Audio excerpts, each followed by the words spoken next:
Assalamualaikum dan selamat sejahtera rakyat Malaysia. Saudara dan saudari, hari ini saya hadir ke demonstrasi bantah kehadiran Trump ke Malaysia.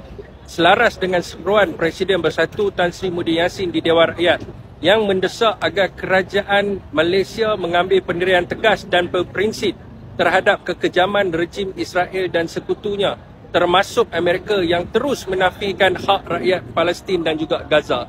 Saudara dan saudari, saya merasa amat terkilan dan sedih apabila Ketua Penerangan Bersatu Nasional Datuk Tun Faisal tidak hadir dan memberi ucapan membela nasib rakyat Palestin dan Gaza. Ini bukannya kali pertama, malah sudah banyak himpunan pro-Palestin dan Gaza yang beliau tidak hadiri. Saya merasa semakin kesal dan terkilan apabila Ketua Penerangan PAS boleh hadir dan memberi ucapan menyatakan pendirian PAS terhadap isu Palestin dan Gaza. Oleh itu, saya menyusun 10 jari memohon maaf. Saya terpaksa untuk melepaskan jawatan lantikan Tun Faisal terhadap saya, iaitu Ketua Biro Penyelidikan dan Analisis Data Penerangan Parti Peribumi Bersatu Malaysia Selangor berkuat kuasa hari ini.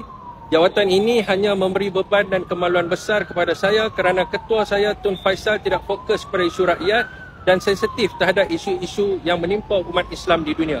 Sekian, terima kasih.